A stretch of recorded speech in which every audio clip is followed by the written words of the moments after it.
I am not opposed to revolution in Iran. And personally, prayerfully, I would prefer regime change over there. I would prefer that the people were liberated. And I think it's important to say that. Like, my strong, heartfelt preference would be to see those people living as free as possible. I would like them to have a libertarian situation. Now, I don't think it's likely, okay? But just so you understand where my heart is, I want them to have something better than what they've had to suffer since 77, 79, 79. Instead of conflict and aggression, here's governance built on grace. Welcome to Gracearchy with Jim Babka. The Iran war has not made anything great again, especially those who expected to have a different outcome. And now, in the wake of that failure, we're hearing the oldest line in the book. It wasn't done right. We heard about it in Vietnam, we heard about it in Iraq, and we're hearing it again today. So here's where Jim's going to take us. First, he's going to show us that the failure was inevitable, not because of bad execution, but because of the policy that was chosen. Second, he's going to offer one of the most interesting policies the Trump administrations perhaps should have followed instead. It's a real alternative, and it deserves a fair hearing. But then, and this is the turn, Jim is going to give you a name for the way the state screws up everything it touches. So badly, in fact, that even if they'd chosen the absolute best policy path available, they'd have found a way to wreck that too. And finally, maybe you still have a policy preference for Iran. Maybe you're sure yours would have had a better outcome, if not an ideal one. For you, Jim has a mechanism that consistently outperforms the efforts of the political actors. Jim, the premise of the campaign was that enough air power produces political change on the ground. Has that ever actually worked? Because my understanding is that the historical record here is that our success in that effort is exactly zero. Yeah. So you're exactly right. It's unlikely to lead to regime change. And it seems like the only people that don't understand this are politicians. There's plenty of laymen who get it. Everybody in the military understands it. But the guys that are running the show, the draft dodgers or people who got deferments or whatever it was that are running the show, and even some of the people who were lower level military people, but just kind of enjoy sending other people to war now, don't get it. And it's sad. Think about, there's one particular historical example that I think is the classic of this. You think in Vietnam? I'm thinking the German Blitz. Oh my gosh. So yeah, the Blitzkrieg over London, right? It never worked, right? The people hunkered down, and it actually seems to have increased their resolve. Absolutely. They wanted to, if they were on the sideline, they weren't after that, right? So it just kind of irritates people. It doesn't really actually achieve the objective that you want. Almost always, you've got to have some other factor, usually boots on the ground, to achieve regime change. But the idea that you were going to assassinate the leader and then bomb strategic targets, and that was all you were going to need to do, that was never, ever remotely possible. Here's another example. You brought up Vietnam. You asked me about Vietnam. Yeah. Because I was curious about the weaponry that was used. That we're talking about expensive bombs now, but in Vietnam, compare that to World War II, because I think this is just astounding. Okay, so the Atlantic reported on this, and I was staggered by this too. In Vietnam, the U.S. dropped approximately 7.6 million tons of bombs. And you say, okay, I'm not used to dropping bombs. I don't know what 7.6 million tons means. It sounds like a lot. Well, then I tell you that 2.7 million tons were dropped by the U.S. military in both the European and Pacific theaters in World War II. More than 7.6 in Vietnam, 2.7 in two theaters in World War II. And we can see the outcomes clearly. We know what happened in Vietnam. We know what happened in World War II. Yep. And it wasn't the bombs that brought an end to the Vietnam War. This is the other thing. 1972, the Christmas bombings were enough to persuade North Vietnam to offer favorable terms. And the Paris Peace Accords the next year were entirely because of U.S. exhaustion with the war. Entirely. We had a problem over there, too, because we didn't take that throw everything we've got approach to Iran, but we did take it in Vietnam, and it was an embarrassment from the get-go. So I actually would look at this. You're talking about Iran now. I would actually consider this a steel man for the Trump administration.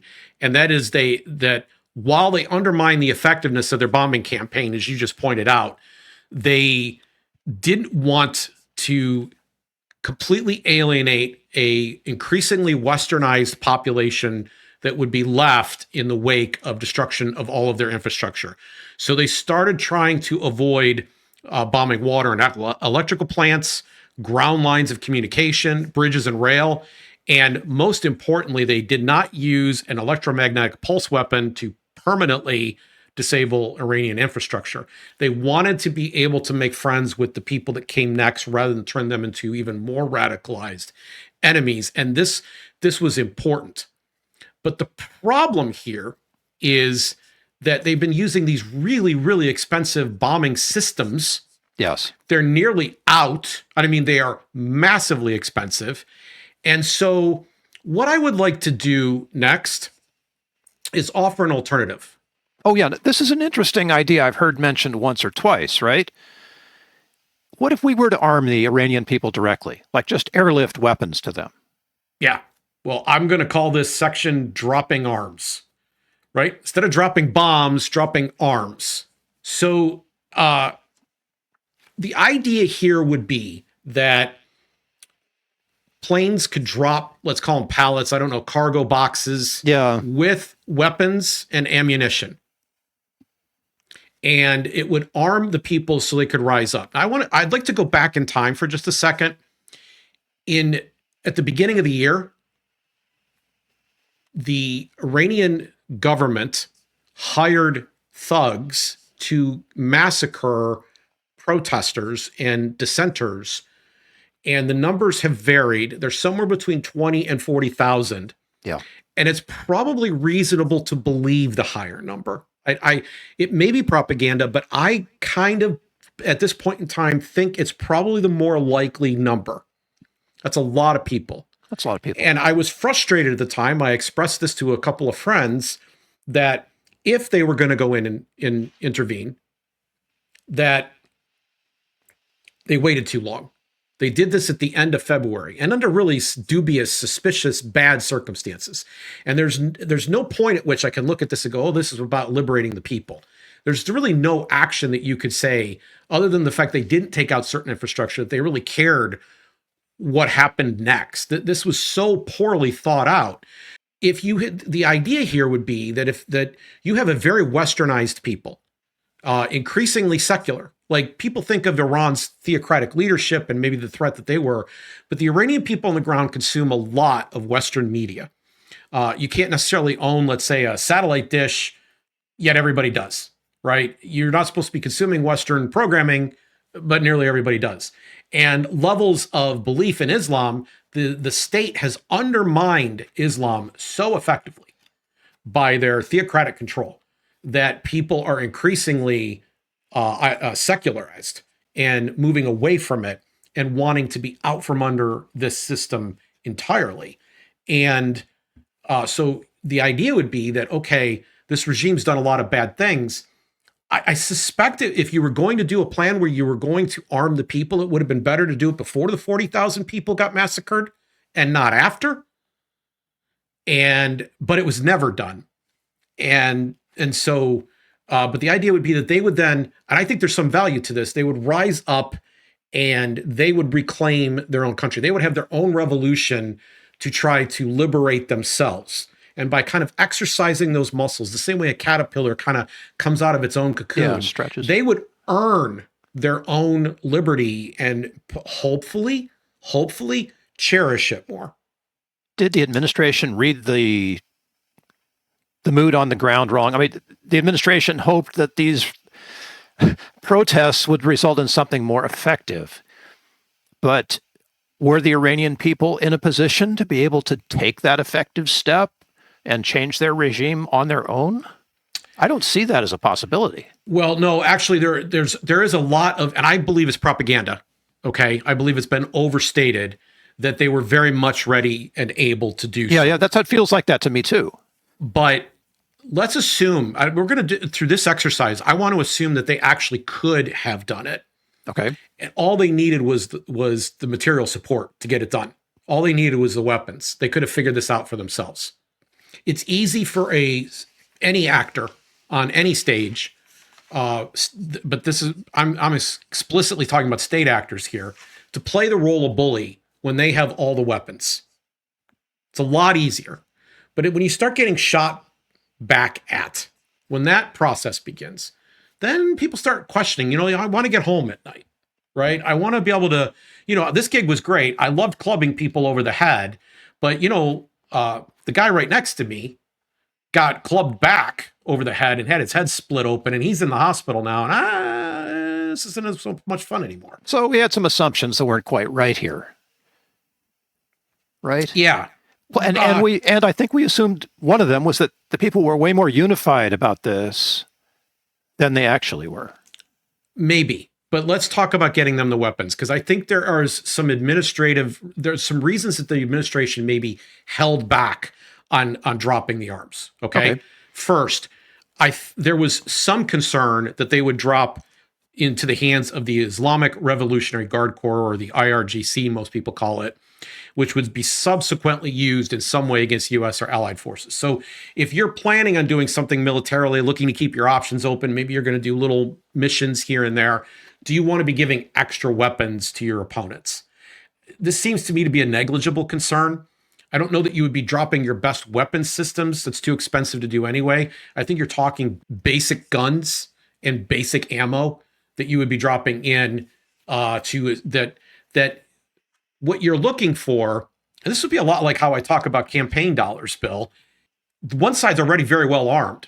They already have weapons, right? So giving them a little bit more doesn't change their ability or power very much. But giving a side that doesn't have arms could potentially change their ability dramatically, right? Sure. It's the first marginal introduction of the arms that would have the most impact, right? So I'm not sure that this was really a serious reason to say no, but it is a likely possible reason that they decided not to do it.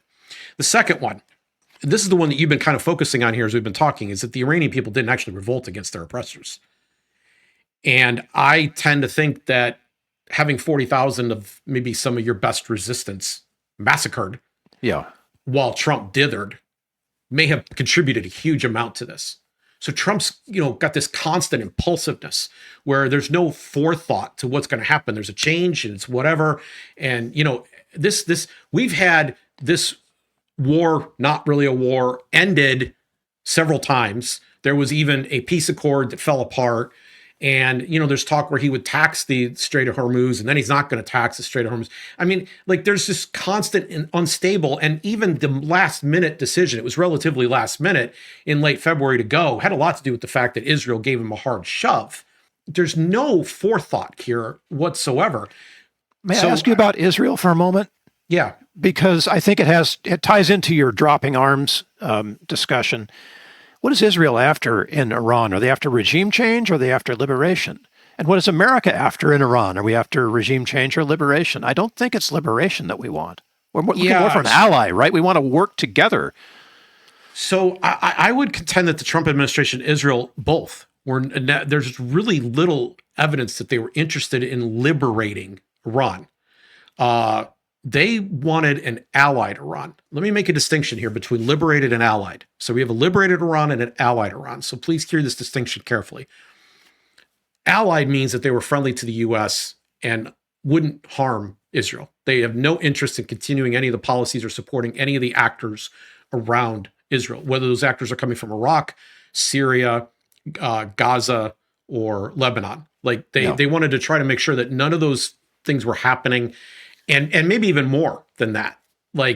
Maybe there's some ability to trade and get along and do some things that are more mutual, but they really wanted to, the United States wanted to put their own kind of guy in there. And they had a guy in mind. It's the Shah's son, Reza Pahlavi. So I think that interested them more than actually liberating the people. I don't think they want to let the chips just fall where they may. There's too much to be left to chance. There's too much money to be made. Yeah. We have to have our guy there. That's how regime change works. One more second on the Iranian people themselves. You could talk to me about how westernized they are, but that doesn't automatically translate into ready and willing to die for an uncertain cause. Those two things don't necessarily go together.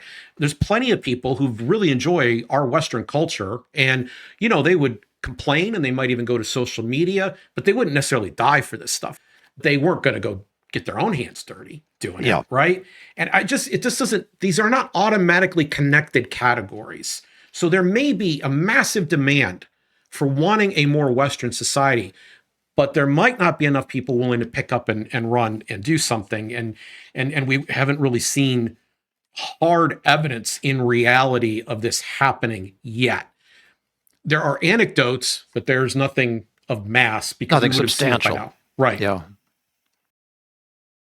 Okay, best laid plans. Let's give you everything. Let's stipulate that dropping arms is the very best plan available, the smartest option on the board. Now hand that to the tax-funded politicians and bureaucrats to execute. What happens? So my favorite approach for how to look at these situations is called a heuristic. A heuristic is, as my friend Perry says, a shortcut to knowledge. And it doesn't mean that you have the final definitive answer or that exceptions might not show up and change your mind, right? It means you have a best approximation of events. And the value of this, it kind of works a lot. Believers will recognize the concept of faith here, the evidence of things hoped for, right? You don't actually have the substance of it yet, but you believe in it. And if you've been in a romantic relationship, or if you're going to school and have a dream to get a certain type of job, you make future goals not knowing for sure that it's the best way to go, but you're choosing the best path that you're aware of in that circumstance and believing and hoping for the best as you do that. A heuristic means then that you take knowledge that you've accumulated on a subject and you use it to make future projections about what's going to happen. You mean like unlike everybody in the world right now who doesn't use heuristics? Everybody uses it. Everybody has a set. That's exactly right. Okay. What matters next then is how valuable those are. Yeah. Okay. Like, do you really practice a consistent set of them? So in my life, the way I approach things is I am constantly seeking to collect these things, and I am constantly seeking to test them to see if they work. And the test is not immediately in front of you most of the time. The results come in later. So you're taking the exam today, but you do not get your grade until the future. Right. Okay. And this is important because people can pretend that they have the ability to predict the future, but if they're not grounded in something, like in the case of foreign policy, you would ground yourself significantly in history, then you're going to make a lot of bad assumptions. And it's interesting to me because the same lies and the same arguments get the American people whipped up again and again and again. The degree to which the rhetoric about Iran matched the rhetoric about Iraq in 2003 is stunning. In our lifetimes. Right? And yet we still didn't do it right. I make the joke frequently, we were all so young back then, but we were younger back then. We were younger. 2003 is, 23 years ago, right? We were younger. And yet here we are. But did you learn anything from that? Well, maybe I did, but the people who actually pull the levers of power are the ones that concern me. Okay, so I have two websites I want to put out. We will put them in the show notes, okay? And they have very similar names. Ready? WarTruth.org, WarTruth.org. It's a good one. And TruthAboutWar.org, TruthAboutWar.org. Both of those will be in the show notes. So you can go look at these sites. I can hear the facts coming right now. All right. Truth About War has been frozen in time. We'll come to it in a second. WarTruth is kind of a fairly static site itself because it's a collection of articles. And some of the examples I'm drawing from there, you can get the details on from these respective websites. So let's start with WarTruth first. Teddy Roosevelt took an action with Japan that paved the way for the following three things: Pearl Harbor, Mao's China, and North Korea. And most people, this doesn't get taught in schools. A lot of people do know, but not everybody probably still knows what I'm about to say, what December 7th, 1941 was. Oh, Pearl Harbor Day? Yeah. Yes. Okay. So everybody, I would say probably 45 or 40 and older probably knows Pearl Harbor Day. But I begin to wonder maybe if everybody else knows that's younger is even aware of December 7th, 1941. But another date that should live in infamy, according to Perry Willis, who wrote several of the articles that we have there, is November 28th, 1905. Because at that point, there was a special deal made with Japan that basically opened the door for them to go in and attack. They were encouraged by Teddy Roosevelt to go into North Korea. And so this ends up paving the way for Japan's actions that in Pearl Harbor, their actions in China, which of course resulted in a civil war that led to Mao. And that is the deadliest regime in world history. Okay? Deadlier than the Nazis, deadlier than the Soviets. It's the deadliest regime in history. And the existence of North Korea today, the Korean War and then North Korea today. All of that stuff spills out of that moment. Now, you remember what I said about you don't always get the results of the test? Oh, sure. Yeah. So here we're talking about something that was done at the end of 1905, but I've described actions that were taking place in the 1930s, the 1940s, and the 1950s that led to a world where even today, North Korea still remains an issue. Well, Korean War is still, there's been no end. There's not been a declaration of the end of the Korean War. That is correct. They stand at each side of a border, a demilitarized zone, staring at each other. Yep. World War I, biggest mistake in human history, perhaps. Okay, it was the war to end all wars, but it cut the path for Hitler, which it was World War II. Plus, it fostered the rise of radical Islam, and that same radical Islam thing has never stopped. U.S. foreign policy has continued to destabilize, if not eradicate, any religious diversity in the Middle East right up until the present day. So there used to be a vibrant Christian population in Iraq. There used to be a vibrant Christian population in other countries. That's gone. It's been decimated. It's been driven down. And it's not just the Muslims that did it. They were radicalized by constant involvement, starting in World War the peace resolve of World War I, the Sykes-Picot Treaty, and other things that led to that moment. Okay, the Pentagon Papers exposed the fact that the government knew they were not winning in Vietnam, that they knew that they were BSing the American public, that they had all the data and facts that showed how badly it was going, and that all they were doing is killing people. That's all that was happening, was a lot of death. Yep. And that we were not achieving any of the objectives that we were setting out to achieve. I'm trying to say to you, they knew that. The people in power were aware, and they were hiding the fact that they were aware. And Daniel Ellsberg gets a hold of this information, says the American public has to know that even the people at the top, they can't quit. They're addicted to this. They're afraid that if they quit, they're going to lose face. They're going to look bad. I got to make sure everybody knows. They already know they're losing. He found a sympathetic public, too, because of all the protests of Vietnam War and all of that people knew. Yep. And the government denied it, and they still hung on. Unlike the Iranian revolutionaries or protesters, something came of it. Didn't change the policy. Okay, so with the exception of the Vietnam thing, everything I've covered, World War I, Teddy Roosevelt, all that's at wartruth.org. But closer to the present, TruthAboutWar.org was a site that we built. I led a team of people. I'm very proud of this. It's probably the thing in my career I'm most proud of having done. It's entirely heuristic driven. We said, okay, let's look at the first involvement where the U.S. and Iraq had a war. Let's look at the Iran-Iraq war and our involvement in it. So we're basically looking at the 1980s and the very beginning of the 1990s. And we're looking to see what patterns and behaviors were engaged in. And then we took the information that had come from that, because by the time we were going in, it was late 2002. That's when the Bush administration started selling that war.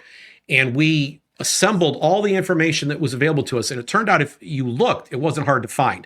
But the problem was you had to look, and nobody in the media was doing so. The entire media was down with this. They were very, very excited that they were going to have another war. They were looking forward to it. CNN, the whole people, everybody, war is the health of the state. War is really good for the media business. Everybody was on board for this. Everybody was lathered up. And so we were going to go into Iraq and they were going to greet us as liberators. There were weapons of mass destruction, don't you know? But both things were total lies. And they cost American lives because we did put boots in the ground at that time. We didn't make the airball mistake. In this case, our government sent people to die. Okay.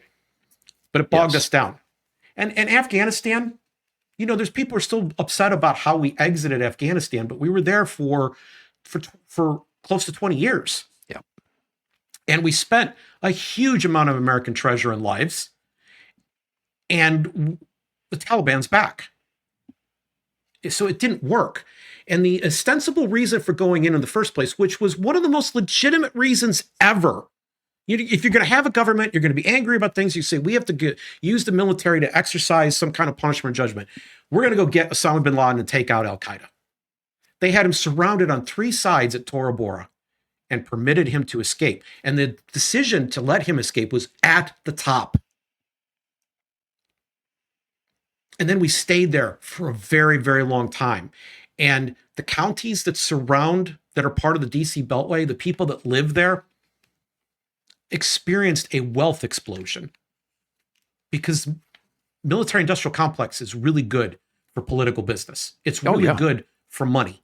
It's really good for revenue and future jobs and opportunities.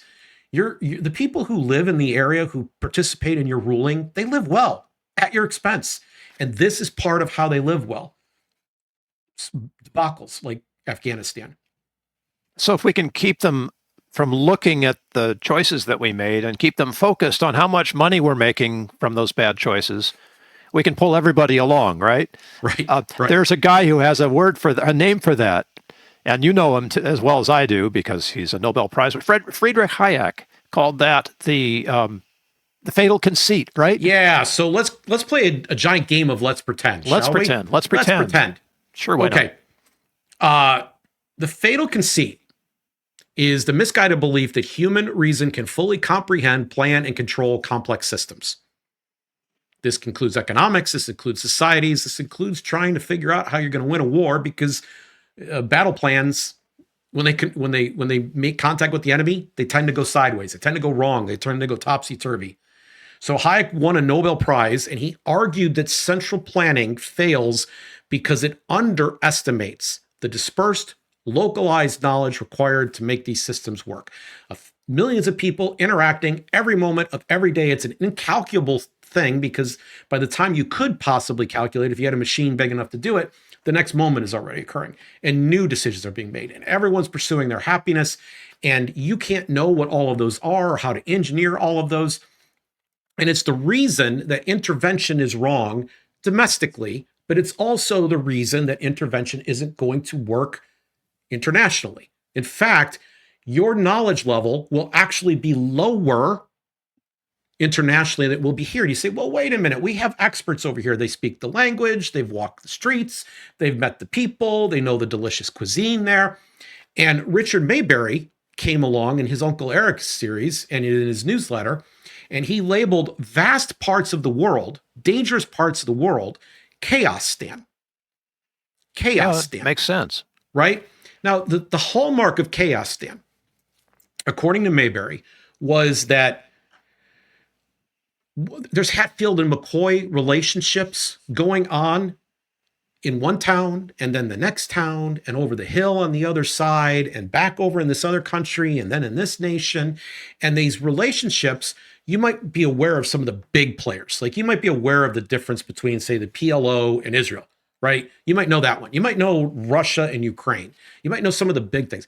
But there's these microscopic, bitter, partisan hatreds, religious hatreds, and different types of family rivalries that you can't possibly appreciate because you haven't lived it.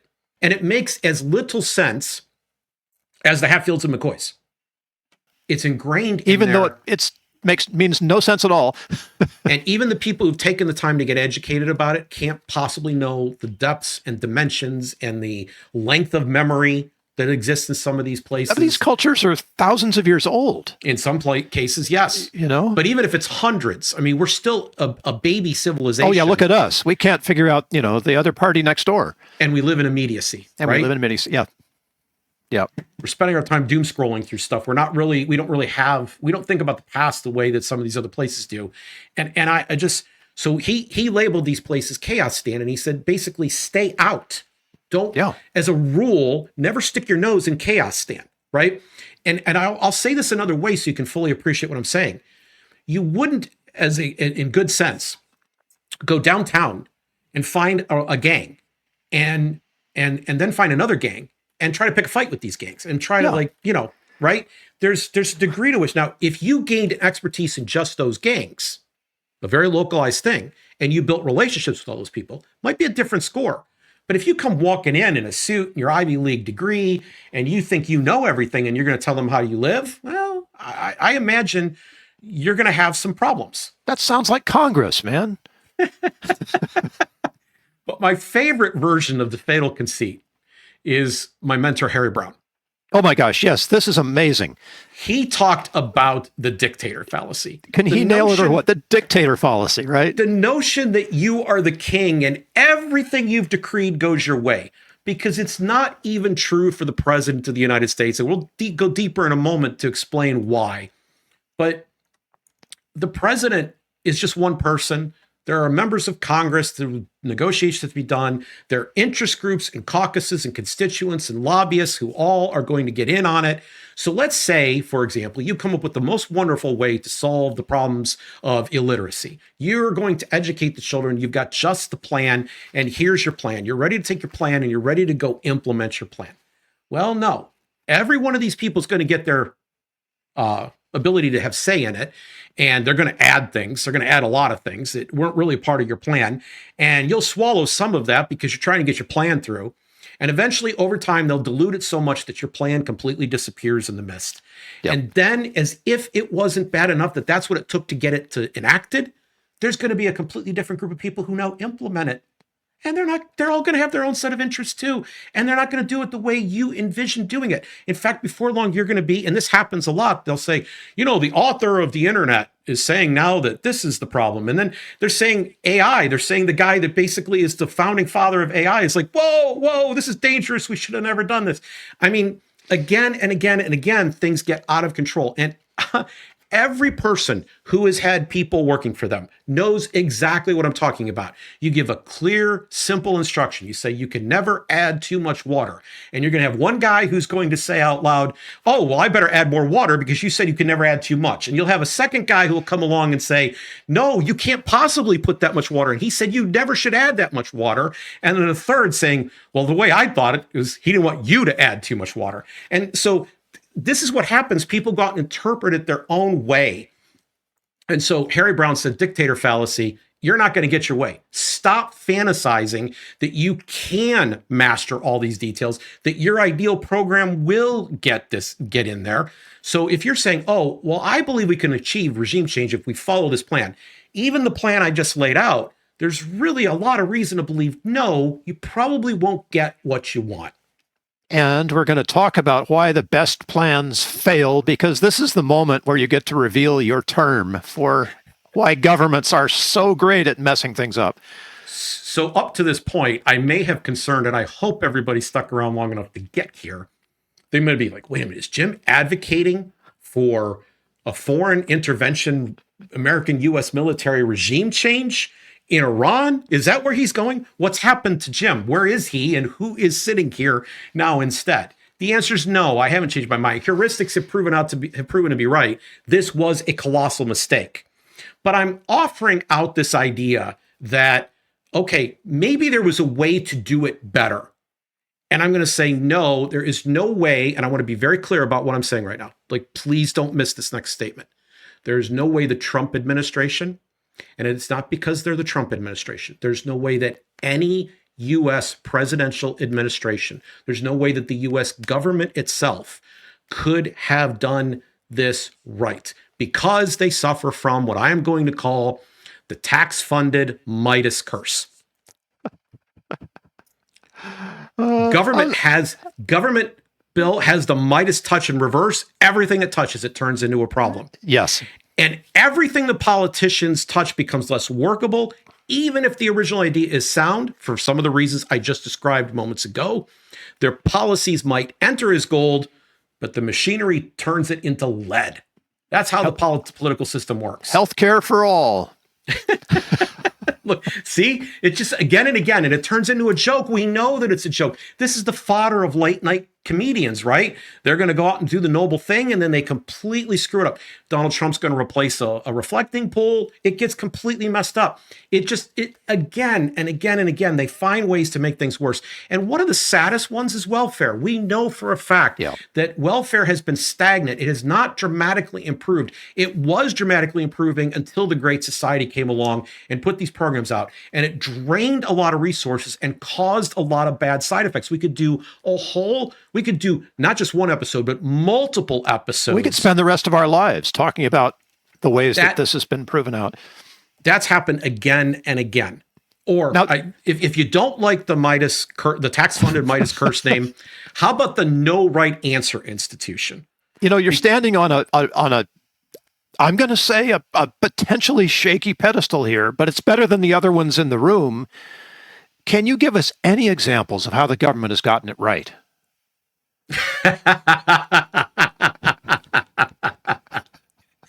You can only do that if you don't look at the totality of the evidence and you limit your time to a slice. That's what I wanted to hear you say. If you look at all of the actors impacted, you take into account everybody that's impacted. Yeah. And you look not just in the immediate term, but in the long run. No, there literally is nothing that they have done that you say in the long run, this is the best thing they could have done. It's just not so. And if you spend enough time looking at any of these questions, and people say, oh, see, this is why I have heuristics. You ready? Oh, well, you're an armchair guy and hindsight's 2020. Well, you can't hindsight 2020 me, for example, on the Iraq War. You can't do it because we laid out all our priors when it was unpopular to do so. It even got us a death threat. We got chased. We ran radio ads and got chased out of every town we were in. We described Truth About War in an episode that we did a couple of years back. I'll put the link for that one in the show notes too. But we laid out our priors at a time when it was inconvenient, and every one of them has happened except for one. I was wrong about one thing. And you know why I was wrong about one thing? Because I didn't realize that the two guys that were making the statement were on the government's payroll. They worked for defense contractors. I didn't realize who they were. If I would have understood that better, I might have thought that differently too. And there's a series of other things that kind of increase the level of temptation to make the statement. But one prediction we made did not fully come to fruition. Only one out of all the predictions we made. And one statement or fact that we made turned out to be an error because I didn't realize how attached they were to the lying state. So tax-funded Midas Curse or No Right Answer Institution. Yes. Got it. And a big part of the problem is the tax funding itself. Tax funding distorts. It is not based on service. So I charged you nothing, dear audience, to come watch this show today. I hope you will choose to visit the Zero Aggression Project, make a donation to the Zero Aggression Project because we use some of the resources there, very small, limited amounts to pay some of the bills we need to pay to keep the lights on here, so to speak, to pay for the software, for example, that we deliver this show to you. So your support would help us even expand the audience. So I would encourage you to come there and do that. But you didn't have to pay for anything. Everything about our interaction here is voluntary today. And other things, you do pay for them. And you do it because you recognize that there is value. And you value the thing more than your money. And the person selling the thing to you values the money more than the thing. It's a trade. And both sides win. It's a win-win arrangement. A tax is not. It's taken. It's taken the same way thieves take it. And the way that it's taken then means that they don't have to be accountable to you in the same ways. No accountability. Zero. And we could spend a lot of time on that, and we have in multiple other episodes. But that means that they didn't earn the money. They didn't do the very best thing they could have done to get that money. And as a result, incentives all across the board for all the actors and participants involved go cattywampus. They just go completely sideways. Yep. And so there are two. I want to break this down into two parts. Can I do that? Oh yeah. You said to me at one point that you call this the instrument fallacy. Can you explain what you mean by the instrument fallacy? Yeah, this is one of two ways that I think are really important to understand how the tax-funded Midas Curse actually works. So the instrument fallacy is that there is no right button on a machine wired to produce the wrong result or even a different result, okay? People keep debating which policy should be adopted while ignoring that the institution itself is an unsuitable instrument for achieving the goal. So let's just say, hypothetically, that the government comes up with the best policy, and then they say, how are we going to implement this? And they realize that their hands are tied and they're lame and they can't do it. So they farm it out, and they get somebody to come and do it for them. Is this still the same realm, or have we now taken a step away from state control and toward something else that has a better shot? No, I don't believe you have, because the political actors are still going to put strings on how it's going to be done, and they're going to be concerned about their image as it's done, and they're going to be looking. There's going to be people. There's a group of people who are just built-in critics. They're going to be looking to try to pull down that thing and keep it from being less successful. There's a host of things that will happen. It is literally the way the state is designed. Yeah. And you doing the thing, and I've seen this on people's desks, you, actually the one tasked with doing the thing, now have to be accountable to the government, who, by the way, is not accountable to anybody that funded this project. Right. But you have to be accountable to the government. So all of a sudden, a lot of your time goes to the paperwork that you need to do in order to prove that you said that the government is, you said you're going to do the thing the government paid you to, and then it's about raising funds for next year because we're going to have to renew this contract, and the actual operation of the contract itself, the thing that needs to get done, pales in comparison to the paperwork that's necessary to sustain the fact that you're doing it. How about the number of meetings you have to have? Oh, right? Forget about that. We haven't even gotten up for your desk yet. Right. And then, the fact that the priorities constantly get shifted. Yep. I just, everything about the state, it's the wrong instrument to try to achieve a positive social good. And we talk about this here in the context of a philosophy called human respect, that every time the state has one weapon, it's coercion, right? Yeah. And they're going to use theft. That's how they fund themselves. And they're going to use violence or the threat of it to achieve their social ends. And every time that happens in any relationship, even, you can't do this with your family, your friends, your coworkers. You can't be stealing from them and using violence against them, because you will either get hurt soon, and you would probably deserve it, or you're just going to alienate everybody. So it decreases happiness, it decreases harmony, it decreases prosperity, and that's a cause and effect relationship. One thing leads to the other automatically. It is literally a principle built in nature. It's hardwired to fail. Right. And this is the organization that we all trust to do the right thing. Right. And then I think we were starting to touch on the second one, which is the implementation doom loop. The implementation doom loop, that's so perfect. So every failure becomes the excuse for the machinery that caused it. Bureaucracy's favorite cure for failure is a larger dose of itself. Yeah, bigger money. So 9/11 happened. It was the largest intelligence failure. And our FBI and our CIA knew things, but they wouldn't talk to each other because they were rivals. And they had, in a sense, they even knew that some of these people were here in the United States before the hijackings happened. And their failure got converted into a massive Patriot Act, FISA warrant-fueled surveillance state that has continued almost unabated to this day, along with a Real ID Act and a whole host of other things. Like this, we have a much, much larger intelligence bureaucracy. We have a brand new cabinet department. We have a director who is supposed to coordinate all of these things and make sure that everything's stovepiped in the right way up to the top, which, by the way, we've recently learned ain't happening either. Yep. They're still keeping their own people from getting access to information and sending that information up the chain. That happened during the C-19 situation too. but they put a Band-Aid on top of a Band-Aid on top of a Band-Aid on top of a Band-Aid. They just keep doing the same thing. And it's a doom loop. And where else can you fail so spectacularly and just profit so much? You can't do it anywhere else. If you cause as much trouble, if you caused 1/10 of the trouble, if you caused 1,000th of the trouble that the government does in the way that it does things, you would be out of business. You'd be gone. There's zero accountability. There's an implementation doom loop. And so for these two, I think the instrument fallacy and the implementation doom loop explains why there is a tax-funded Midas Curse attached to all of their actions. So even if this plan, you favor this plan, drop the weapons, it wasn't going to work. It can't work. It won't, because everything that the government touches turns to lead.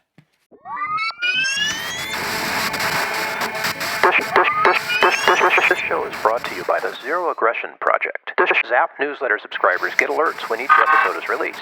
The Zap website is also the pathway by which you can contact us by email and support the show. This program operates thanks to tax-deductible Zap contributions, and we appreciate your support. So, zap the state, and have a nice day.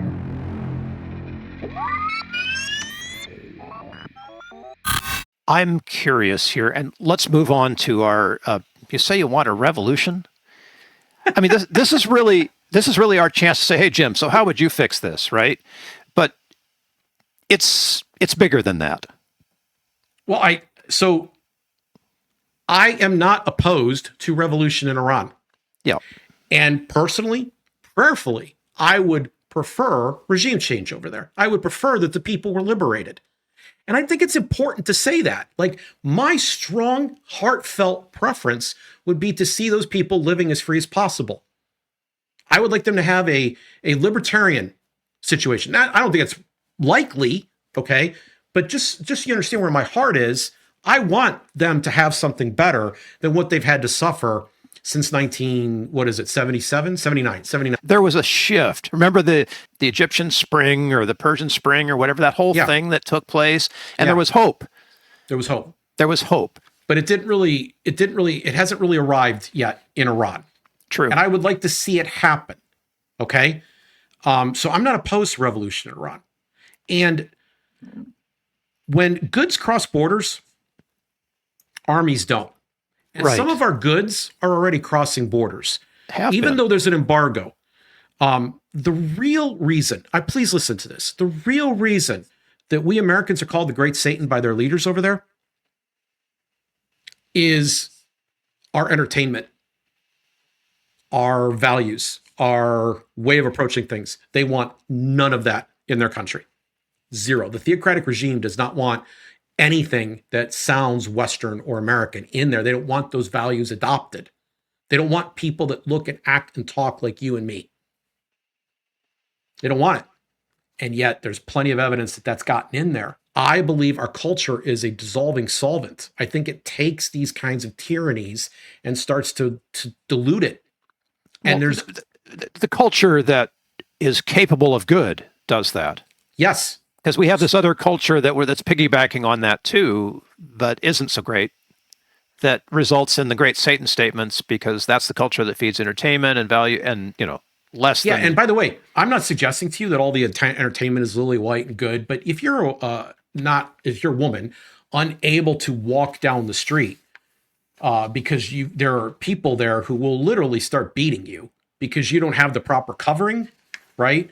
And they have these modesty patrols that they send out. A civilian, you don't know they're coming. Right. They used to be to go out in marked vans. They call them the Noor patrols. Noor is a word for light.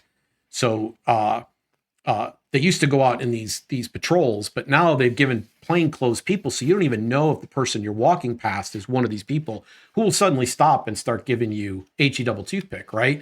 And like, this kind of stuff should not be. And we all know this. We all recognize this. We even if we don't like how someone chooses to live their life, or even the cut of their jib, we have a leave others alone mentality here, right? Don't tread on me. We have that mentality here. And they don't want that. They really don't want that in their country. So I think that our entertainment has a great power and ability to go over there, and not just our entertainment, all of our culture, our religion, our commercial products, our material success, the ability for people to pursue their dreams and live out for happiness, life, liberty, and the pursuit of happiness, our Declaration of Independence, our Bill of Rights. I think all of these things are positive exports that we can share with a country like that, and it's a dissolving thing. So I was not long ago at Freedom Fest, and there was a panel there, and it had 3 Iranian people on it. There was a woman sitting in the middle and 2 dudes sitting on either side of her, all Iranian people. And the 2 dudes were secular. Like, they have kind of walked away. The regime has turned them off, but not for her. And she was resentful of the regime because she believed that they had diminished and destroyed faith in Allah, in the practice of Islam. So I thought it was interesting because all of them agreed on almost everything, but the one thing that she really disliked about the regime was how they had discredited Islam. And I think it's interesting, though, that the other 2 guys are part of this widespread, very recognized pattern that they had definitely become more westernized in the process of all of this. They were definitely questioning what had happened there. And that is why we get called the Great Satan. So this is interesting to me because her response mirrors my sort of response about my own country right now. And it may not be religious, but when religion goes off the rails or when religion becomes co-opted by the state, we know the results of that. That's pretty easy to see starting in 300 BC or whatever, but BCE, for those of you who are historians. So this doesn't surprise me. But the laissez-faire of her 2 other colleagues does. Yes. And I resonate with what you just said. I start smiling because when we started Gracearchy, we haven't really pursued this aspect of it, but we wanted to talk a lot to the Duns, which were people that had kind of given up on church, but not on Jesus, right? Yeah. That was a lot of what we thought we were going to be doing here. It hasn't quite worked out that way. But I resonate with that. I understood where she was coming from. I felt her heart. Yeah. Even though I don't happen to share her faith, I felt her heart. And I also understood those 2 guys, right? But they all had... The interesting thing was that the regime would consider all 3 of their presences and their statements to be satanic, right? Right. And so, fine. There's one other thing. I want to actually give a solution. That's where I would like to close. Yeah, well, I was going to say, is there anything that outperforms the political yes machine? I don't believe that there's anything wrong with voluntarily organizing some kind of force for change, including, but not limited to, a liberating revolution. Now, I would advocate an approach like this first because it would avoid the tax-funded Midas Curse. It would be voluntarily organized, meaning it would have to get its own support. Everybody that chose to give to it financially, everybody that chose to volunteer and participate in the effort, everybody that agreed to go and do the work, which might be very, very dangerous, would be doing what they were doing voluntarily. So this would be like a voluntary super PAC with guns or something. Yes, but it doesn't necessarily have to be with guns. And here's the interesting thing. There's a number of ways to achieve things when you take out. So the state, if you just thought of the state as the mafia, you'd be a long way to understanding how it works. And if you thought about the fact that they are a series of weapons that use to coerce people, that's all they are. That's the only value add they bring. Everything else you want in life, you can get done voluntarily. And it turns out that even getting political action to occur requires a lot of people getting on board an idea and bring them together. Skip the step of having to go to the politicians, having them take money off the top of it, grandstand, and not do the job correctly anyway, because it's an instrument. You've got the instrument fallacy, the implementation doom loop, both at work. Skip that whole thing and instead go to people who spend a lot of time saying, you know what, we have limited resources here. We have limited resources here, you and me. We just have just a little bit to work with. And we only have a few people to work with. And we've got to leverage that for the maximum amount of success. These are the kind of decisions, by the way, that charities and businesses make every day. All the time, sure. Always thinking this way. Yep. It's not the way the state thinks. We're going to hold 10 meetings, and then we're going to send some other people, who are going to send some other people, and they're going to hire some people to do it. And pretty soon, none of us even know what the heck's going on. It is different. They have all this money, and they spend it badly. But an organization that has to marshal its resources to achieve something starts saying, you know what, there might be a more creative solution here. And they begin thinking of other things. Maybe not just, maybe they figure out, for example, how to get these weapons delivered. Maybe they don't have to drop them from pallets. Maybe there are other ways to do it. Maybe they figure out exactly the right weapon. Maybe they figure out the exact methods and places, and maybe they figure out a targeting solution. And maybe it's less costly than the one that the US government would run anyway. Maybe it's more effective at delivering it to the people. Maybe they have relationships and networks that they set up. You know, there was a massive amount of slaves that escaped the South and went north in the late antebellum era. And those, there were routes set up, and there was a network, and there were human beings coordinating and cooperating. And those people weren't on payrolls. They were risking their lives in some cases. They were risking their property. They were risking negative interactions with other human beings. They were taking huge chances to be able to do this, right? What people might be spiritually motivated to do things, what spiritual tools might be useful in this circumstance. It's the bounds of creativity open very, very wide when you say, wait a minute, we're going to change the funding mechanism. We're not going to use stolen money that's just available in piles and piles. Instead, as much as you want. We're going to reach out to people and convince them to part with something they care about. It's going to be hard for us to do that. Our plan's going to have to be compelling and good to them. It's going to seem like it has some possibility of success. If we fail, they will cut off the funds, which, by the way, is a real limiting possibility right there. And then we will go do something. And we might decide that the war route's too expensive. There might be another way we could go about doing it. This is called voluntary action. And it's something that could be done, save for one thing. Is this the Logan Act? It's illegal. Your government will never let you do it. Ron Paul used to have a bumper sticker on his desk. It said, "Don't steal. The government hates the competition." Yeah. I believe it's important that we discuss this today because we're Gracearchy. And I am suggesting to you that I did not in any moment in this episode dismiss the existence of a problem or endorse or support the Iranian state. We didn't get diverted into 100 different arguments that people would prefer to have. We focused on trying to figure out how to liberate the people, which there's no evidence to me that was ever on the Trump administration's mind in any major way, except for the fact that they did take out infrastructure that the people might need to be able to live their lives after the regime change occurred. But they've done nothing practically, not only to advance the liberation of those people. I actually believe they've made matters worse across the board. And they've delayed an outcome that I think should have happened sooner rather than later. But I believe they've delayed it with the assassination of the supreme leader. I don't believe they hastened it. They probably pushed it back. And so we have to rely on this monopoly on the use of force to be the only arbiter that could possibly handle this.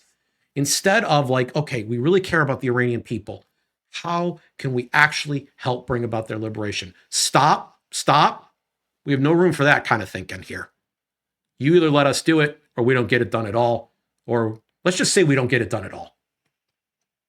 Well, we can pay them to not get it done for a long time, as we've proven in Afghanistan and Vietnam and other things like that. Or we can withhold that payment in some reasonable way that calls them to account. But taking the government out of the picture completely doesn't seem to be a viable option right now.